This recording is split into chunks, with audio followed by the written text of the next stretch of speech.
I am Kyrychenko Ruslan Sergeyevich, born on 1978. First company. Battalion, brigade? Either the 65th or the 60th. Commander, I know. Company commander. Uh-huh. Major. That's all. Uh-huh. More likely the 60th Brigade. I don't know anything else, guys. I served for 2 years in Kryvychenko, guarding bridges. I guarded bridges, just stood on the bridges, guarding them. Then in December, around the 15th, maybe the 14th or 16th, I don't remember exactly. Last year? Yes, last year. They took me and maybe 10 other people. I don't even remember how many. Yeah, about 10 people. Gathered us from those bridges and transferred us. I only found out where I was, where they had taken me a week or two later. That's how it was. They sent me here.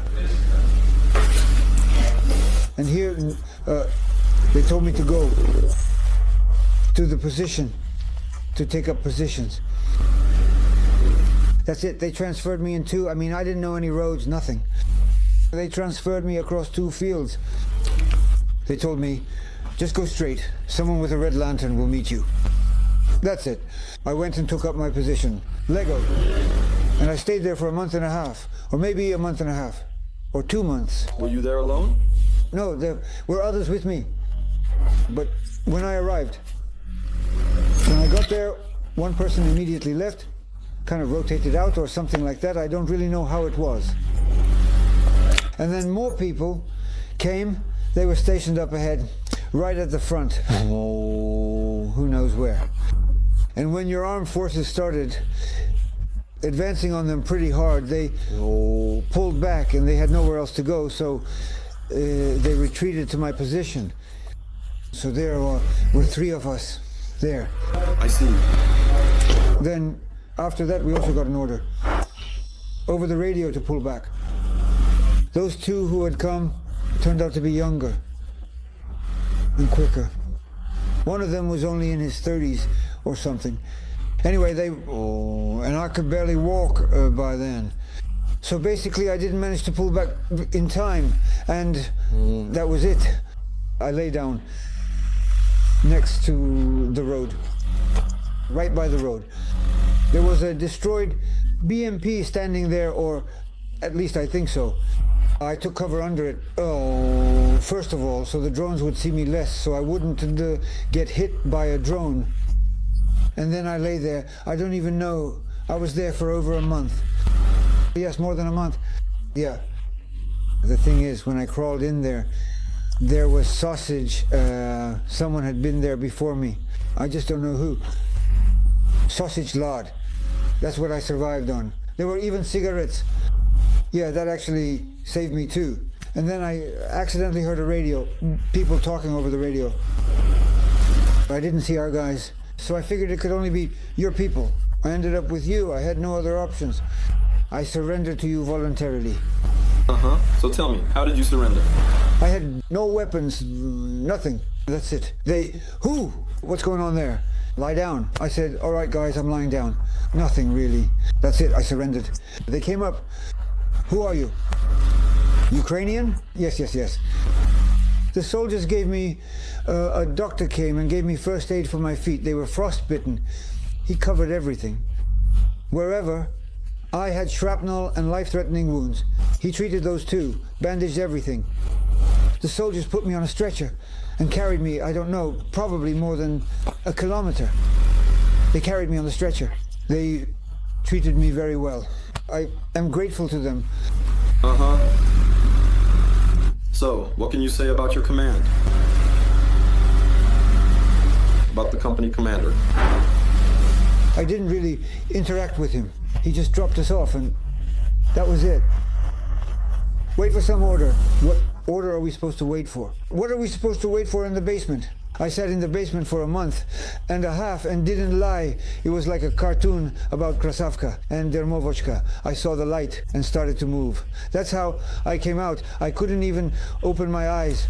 I want to thank the fighters, those who carried me. They carried me on a stretcher on their shoulders and in their arms. They took turns carrying me. The guys did great. They deserve a big thank you. Otherwise, I wouldn't have made it on my own. I don't even know how far they carried me. Well, about a kilometer, maybe even more. And on top of that, it was all through rough terrain, not on a flat road. That's why they deserve a huge thank you. Otherwise, I would have rotted there, under the tank. Just rotted away, that's it. And they gave me first aid. Your command, it turns out, didn't even look for you. I was listed as missing in action. Well, do you feel the difference in how people are treated? I do. Honestly, I was shocked myself. I thought I would be shot on the spot. You're fighters. The TV is yours. That's what I thought. Because when I heard the radio, I realized someone was there. There was movement. The radio was on. I don't know who this is. And I was scared myself, afraid they'd shoot me in the head. Who would ask questions afterwards? You understand yourself, the situation was like that. I lowered my head and I just heard someone saying, I see him, I see him, I still see him. I lowered my head, and they started asking me questions. Are you lying down or not? Are you surrendering or not? Will you be with a weapon or without one? I started answering their questions. That's it. They didn't come closer. They took me and examined me. When we reached the right place, they gave me first aid. And then they started carrying me first in their arms, then on a stretcher. And that's how, at this pace, I ended up here with you. But what are we even fighting for? I just can't understand. What are these lives being lost for? How many guys have already died? Well, probably. For Zelensky's full pockets. Zelensky's pockets full of money. That's called corruption. Well, they're just dividing up the money over there, yo. And who the hell knows what else they're doing? You see, your government doesn't want to enter into peace negotiations. How many times have they already been offered? You hear that? They only listen to their Western partners who tell them to keep fighting, fight until the last Ukrainian. But who is there left to fight? Only pensioners are left. Soon there won't even be there. And soon, in general, there won't be a Ukraine anymore, if it hasn't already been divided up. It's probably already been split. Before I went in there, I heard that supposedly Ukraine was going to be divided into 3 parts.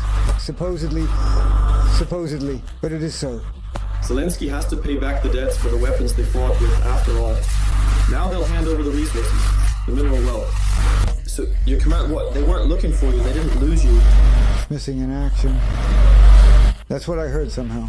I was wandering around somewhere. I said, what's going on there? Like, how is it? I don't know. Missing in action. Do you have a family? Family, mother, sister, daughter, in Margaret. Where is that? Dnipropetrovsk region. When was the last time you were in touch with them? December 15th. So that's already 3 months, right? Yes. It seems they've even been told that I'm missing in action. That I'm not a prisoner anywhere but missing in action. Apparently that's the case, but somehow, well, I don't know where that is. Well, basically. The commanders are like, if you don't make contact, and I didn't even have a radio, nothing. Not even a rifle. So, how long did you serve in this brigade altogether? Where? Well, in this brigade, the one you're from now. Since December. I arrived in December. So you went out and went missing in action? Yeah, right away. Yes, that's how it was. Well, not straight to the front line. Not exactly right away. I replaced someone. And it seemed like it was supposed to be for 2 weeks. After 2 weeks, you switch out. I ended up standing there for a month and a half. Damn, seriously. I was in shock. I didn't even know what to do anymore. Tell me, how did you get mobilized? How were you drafted? I went to the local convenience store to purchase some alcohol. And that's it. They took me. How did it happen? Did a van pull up? Well, not a minibus. They came with a draft notice. I didn't go. Didn't go the first time. But they wrote down my address anyway. Then they came to my house from home this time. I still didn't go. So they took you by force, basically. Yeah, that's right. Let's go, you'll just sign some papers, fill out some forms, and you'll be right back. They even said I didn't need to bring anything with me. I fell for it, like a fool. And that was it. They dumped me there and that was it. Did you go through any kind of medical examination? No, I didn't go through anything at all. Absolutely nothing. Even a medical examination. Did you receive any training at all? No. No training whatsoever. What can you say about the current government in Ukraine, about President Zelensky, about the administration? What's your attitude towards them? Honestly, haven't heard any news for more than 3 months. I have no idea what's going on in Ukraine or in the regions at all. You're going to be very surprised. Exactly. If only I could have at least 5 minutes. For example, I smoke, or at least give me some news. What's going on? What's happening? Why? Then I would really, then I would seriously start thinking, damn, what's the point of all this? That's exactly why they don't tell you anything. Like I said, I don't know any news. And before I left, I called home on the 15th. I called my mother and told her everything was fine. I said maybe I'll call in 2 weeks for New Year's. Oh, that's all, nothing else. How old is your mother? She was born in 1958. How is her health now? She can barely walk because of her legs, but otherwise her health is more or less okay, but it's her legs. And yeah, I lived with my mom. And then they just came and took me away like that. So, besides the fact that they came and took me, I was already on my way. They took me away on a bus. My mom said, they showed up again? They came again. Do you want to be exchanged? I do. I do. And what if they send you to fight again? No. That's it for me. With my legs, I'll go to the hospital. But how? They took you this time when you were already sick. No. How was I sick? What was wrong with me? Did I really have any health issues? Look, once they took you. Now if they exchange you, they'll send you to fight again. I'm not going. They're going to amputate my legs. After what I've seen here, I don't want to fight or do anything. And a big thank you to your army. Do you think you're lucky that it all ended this way for you? I think so. In my opinion, yes. I think I was lucky. I would have rotted there, starting from my legs. Who would have cut them off there? I would have had to cut them off myself. I would have just rotted away or died from hunger, from the cold. Yes, I was lucky. That's what I think. That's my opinion, that's my conclusion. Well, there you go. The land, the people, they've almost all been wiped out. So far, everything is working out for him. For him. For you, ordinary Ukrainians, there's no place left for you in Ukraine anymore. You're only needed now to drag out the war as long as possible, so that Zelensky can stay in power. And as long as there's military action, new elections are still not allowed, right? Absolutely right. That's exactly why he's dragging out the war. So when will it end then? So that, for example, he can be removed? That all depends on you guys, on people like you. Will you refuse to fight if you lay down your arms? It will all be over. Zelensky won't be able to stay in power. There will be elections. We'll live in peace.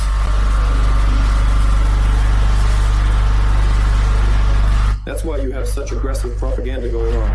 They tell you that Russians are bad, that they're killing and torturing you. But you see how it really turns out here.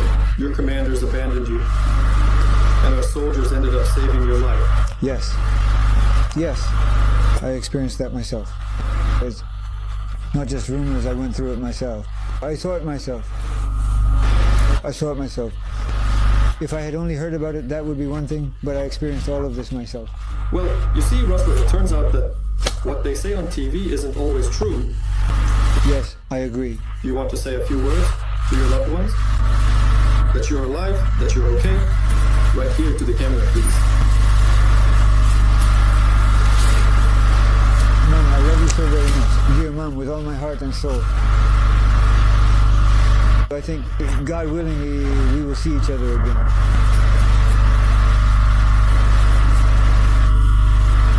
And don't forget about Vlad, about my sister, about the nephew. I believe God exists in this world. God will do what is right. That's all. Well, don't worry. The worst is already behind you. That's it. You're alive. You've received help and you'll get more help. You'll go back home. Unlike those who are still out there in the trenches, putting up some kind of pointless resistance, defending interests that no one really understands. That's it. For you. It's all over.